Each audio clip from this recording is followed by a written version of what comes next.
Conrad Steiner. I'm a doctor of medicine. Tonight's story has the title, Wall of Silence. Guardian of birth, healer of the sick, comforter of the aged.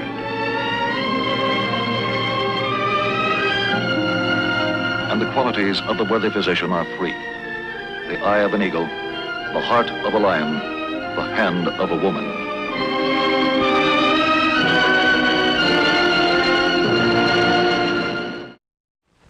The object in point, a microscopic cross-section of a neuron, a nerve cell. The case in point, Frank Elwyn Summers. He's 49 years of age, married, and a father.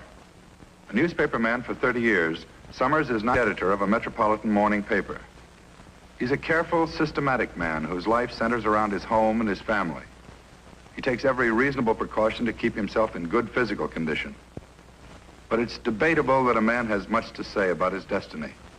In a very short time, Frank Summers will have nothing at all to say about his.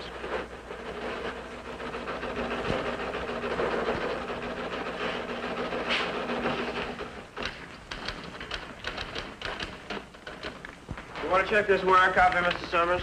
Mm-hmm. That's all there is. You can go on home. Thanks. Good night. Night. Right, Frank. Night. Oh, by the way, Bill, if I'm a few minutes late tomorrow, cover for me, will you? My boy's graduating from high school. We're giving a little party for him. Congratulations. Ella must be proud. She is. You know, he's got a scholarship at Banner Tech. Starts next fall. Still want to be a physicist?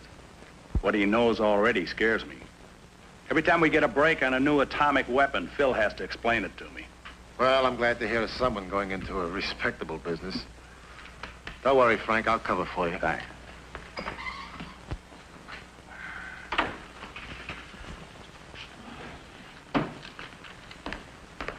Hi, Frank. Hi. Say, Frank, wasn't that Harrison from the wire service that came up to see you tonight? Mm-hmm. Excuse my asking, but was it about a job? There's an opening in the Paris office. Are you going to take it? No, it's not for me. You go 3 months, 6 months, you might be looking for a new job. Believe me, there's no security in that. Well, I figured that you wouldn't, and I thought that... Well, look, I know I haven't got anywhere near the experience that you have, but I speak a little French, and I thought maybe you could put in a word for me. If I have a chance, I'll mention it. Thanks, Frank. Thanks a lot. Say, got a light? Sure. You know, he could have been one of the biggest men in the newspaper business. Security. He's just got no push. He's got a wife and kid. I'm thinking of getting married myself. When you've got a family, you've got to think about security.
Feels like a depressed fracture. Hemiplegia. Concussion. Possible depressed fracture. Probably an extradural hematoma. Prepare a cut down. We'll get some whole blood going. You're going to elevate the fracture. And he's in shock. We'll have to get the blood pressure up a little and then get an x-ray. I'll go and talk to the wife.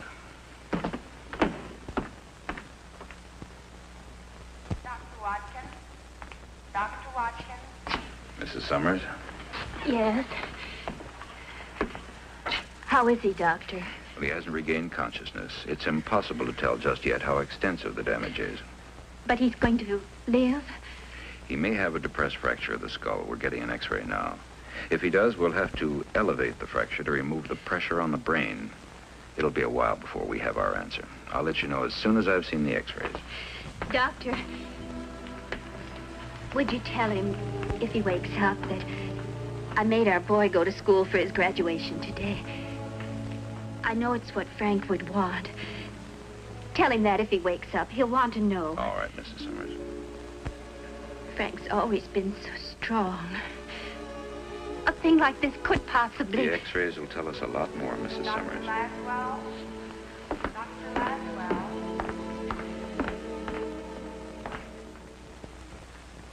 They must have hit him with a sledgehammer.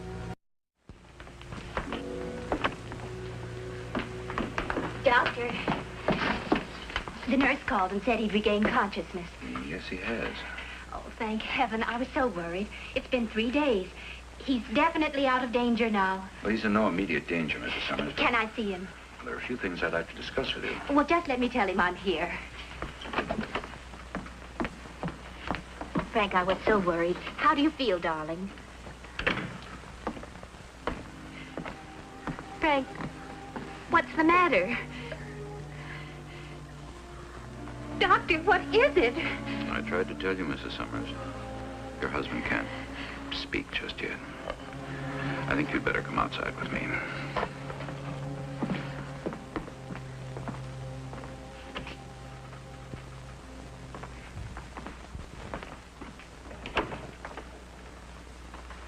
Why did they tell me he'd regained consciousness? He has, Mrs. Summers. He's regained consciousness. It's just that he can't speak. Part of the brain is damaged. It's a condition we call aphasia. Tell me the truth, Doctor. I have a right to know. I can't tell you how extensive the damage is or how permanent. I wish I could offer you more hope, but I simply don't know yet. There are a whole series of tests we'll have to run.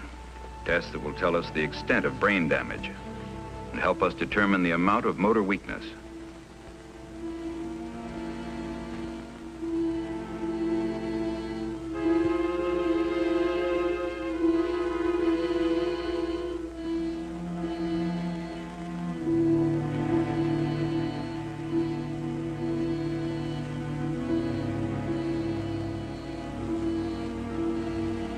Tests to determine whether his intellectual activity is impaired. Some of the disability may be expected to disappear spontaneously. Some damage may be permanent. The hemiplegia, that is the paralysis of his right side, has already begun to clear by itself. There may be some residual weakness of the muscles, but not enough to handicap him. Then why isn't he able to speak? What exactly is the matter with him? He has motor aphasia, agraphia, and alexia. That's a technical way of saying that he's lost the power to speak, to write, and to read. Then you mean that his mind is definitely... No, His intellectual capacity seems completely unimpaired. It's just that he has no way of communicating. But even if he can't talk, he can still move his hands. Why can't he write? Well, the damage isn't to the hands or to the eyes or to the vocal cords. The damage is to parts of the brain that control all those functions. It's not easy to explain, Mrs. Summers. Look, think of the brain as sort of a central exchange in a telephone company with thousands upon thousands of connections going to every part of the country. Now, when the lines are functioning properly, you can establish instantaneous communications anywhere. When there's an accident to the switchboard, communications break down. That's a very rough analogy because the human brain is infinitely more complex than any telephone switchboard. How can everything break down without his mind being destroyed? There are many parts to the mind, many functions. A baby's mind starts as a blank. Everything we learn forms a kind of pattern on the neurons, the telephone wires of the body. Hearing, seeing, speaking. Any skill we learn gradually builds up definite pathways in the neurons so that the activities become almost automatic. For instance, when we speak, we don't have to think of how tight the vocal cords should be drawn, how the mouth should be shaped, where the tongue should be held, or how much air the diaphragm should push past the vocal cords to form speech. Yet all of these activities take place in saying a simple word like mama. Now, your husband's accident damaged the centers or pathways of speech, writing, and reading. In other words, the directions for all these carefully learned skills can no longer travel over the established network. In everything else, your husband is a highly intelligent adult male. But in these three functions, he starts out on the level of a newborn baby. You mean he'll have to learn to think all over again? You're confusing thinking with communicating, Mrs. Summers. They're quite different. A child sees a hairy, four-footed animal. He learns to recognize it. He learns it's called a dog. And ultimately, he learns that it bears certain similarities to other four-footed animals, also called dogs. The child then has the concept of dogs. When he sees a dog, he knows that it's a dog similar to the first one. He learns to pronounce the name dog and to write it out, D-O-G. Now, in your husband's case, the communication centers are damaged so that it's impossible for him to say dog, to write dog, or to recognize dog when he sees it written. I want you to understand the magnitude of his problem, Mrs. Summers, but you must also understand that it's not a hopeless one. A great deal of retraining is possible. And he'll be able to speak again? I think there's a good chance. It'll depend on his will to relearn, on you, on his family. He needs a strong incentive. It's a long, hard fight for a man to make, doubly hard for a man who's still highly intelligent to have to start out again at a pre-kindergarten level. But you can repair the damage. Not repair, Mrs. Summers, but we can train new pathways. Your husband is right-handed. Like most people, the left hemisphere of the brain is the dominant. It's the side that controlled all those complicated skills. It's also the side that was damaged. Now, some of that damage may be reversible, and it's also possible to train the undamaged right side to take over part of the work. It's possible. It isn't easy. How long would it take?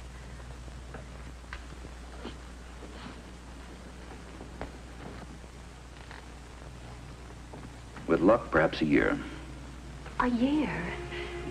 A whole year? How much would it cost? A great deal, I'm afraid. Your husband's case will require constant work. He'll have to go to a private clinic or sanitarium that's equipped to do this special training. We haven't very much money, Doctor. Well, we'll try to work something out, and of course I'll help in any way I can. Will he ever be the same? Miss Summers, after an experience like this, nobody's ever quite the same. But with luck and a lot of help, he should regain enough function to lead a full, normal life. It'll take time, it'll take money, and it'll take work, a lot of hard work.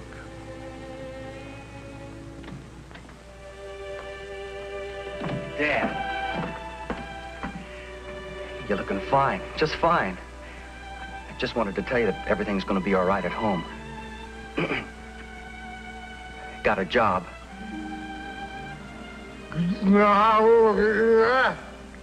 I know you counted on me going to college, Dad, but there'll be plenty of time for that later, honest.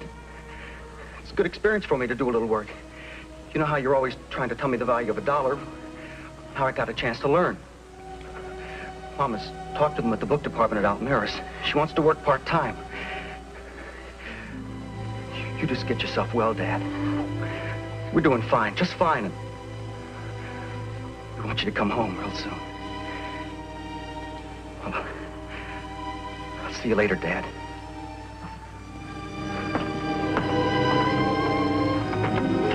Told him. I could tell he didn't like it. Doctor, there must be something you can do. It's horrible to have to look at him like that, just lying there. It's pretty horrible for him, too, Phil. He's trapped behind an invisible wall, unable to say a thing to a single living soul. It's very lonely. I know that. I told him it doesn't make any difference about us, about how I feel. His rehabilitation and retraining can start next week at the sanitarium. His first problem will be to regain the use of his right side. This part, the process of regaining the strength of the muscles, is relatively easy. As the edema in the brain subsides, much of the movement will return spontaneously. He'll probably never regain 100% use of his right hand, but the paralysis is clearing rapidly. Here he meets other aphasics and learns that he's not alone with his problem, that he's far luckier than some whose damage can't be reversed.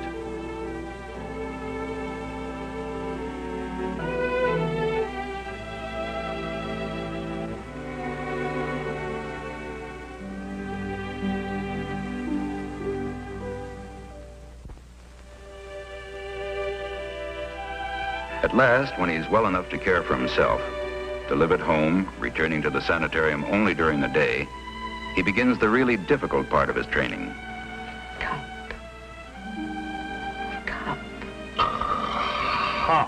Fine. The discouraging, endless process of relearning to read and write and talk. The battle to achieve the simple things which we take for granted. A man's universe shrinks to the dimensions of his own needs. Mom. The slightest advance is so fiercely fought for that it seems a smashing victory. It's difficult for those who love the patient to share his joy in an accomplishment one would expect from an 18-month baby. Aphasia presents a terrible strain in which the family and friends must guard on the one hand against over-expectation and on the other against discouraging the patient.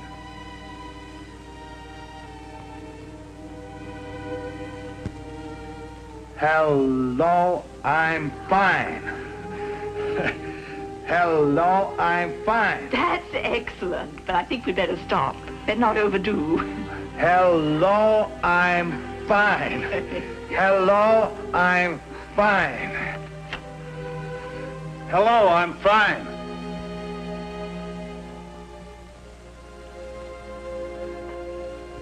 Yeah, well, I know you told me. Sure I do. Gee, Doris, I'd love to, but I just can't. This is Mother's night at the store. I know it is, honey, and I'd like to more than anything, but somebody's got to look after Dad. You know we don't dare leave him alone. If he got sick and needed something, why... Well, he's helpless. I know it is, Doris. I don't know what to do, Doctor. He won't even look at me. Has he eaten anything yet? Not since he's come back to the sanitarium. I wouldn't have done anything in the world to hurt Dad. I sure didn't mean it the way it sounded, like he was crazy or something. Well, actually, there's no reason why he can't be left alone now. What you said wouldn't have upset a healthy person, Phil. You've got to realize how frustrated and useless your father feels. It's not unusual for a patient to be depressed during the course of retraining, but this is a withdrawal from something in reality which frightens him. He's probably worrying a lot about money, too, Doctor. He always has. I thought when he came home, he'd feel better about all of us being together. He used to say that a family holding together was the only security people have. Was your husband an only child, Mrs. Summers? He was an orphan. I see. Then it's natural that family and security would mean a great deal to him. He used to say that the most difficult thing was for a man to have to face life alone.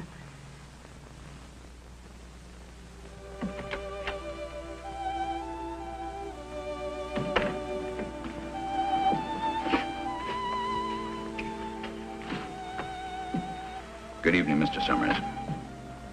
You're feeling very sorry for yourself, aren't you? You've had a tough break. Now you're all alone. If you'd been hit a little lower and a little harder, you'd probably be dead, but you weren't.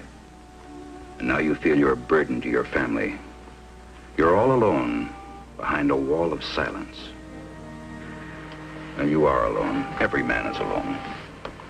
But you're in a position to realize it. Our whole lives are spent in trying to build up security, Mr. Summers. Security is our mother, our friends, our business associates, our wives, our children. But actually, every man is all alone. He's connected to his friends and family by a series of tenuous little nerve pathways. You've seen how easily these pathways can be damaged. Each man must live within himself. His security must be built within himself, in his own mind.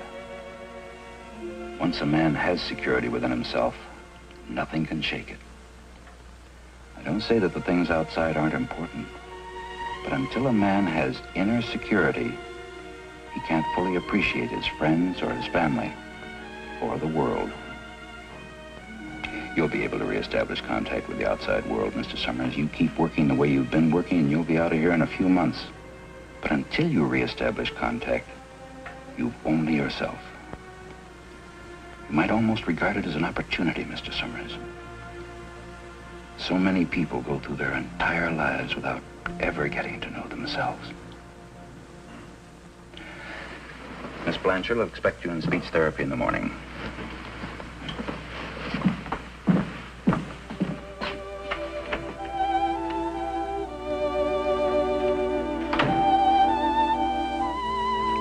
Yes, Mrs. Summers, he's showing remarkable improvement. His speech and writing are coming along well. Potatoes. He's beginning to read. Within a few months, he should be able to carry on simple conversations. Frank.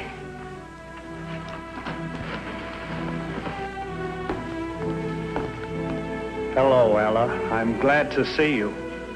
I'm glad to see you, darling. And to hear me. Yes, darling. Very, very glad to hear you. I'm glad he finally decided to go back to the paper. For 3 months, Doctor. That's as long as he'd agree to.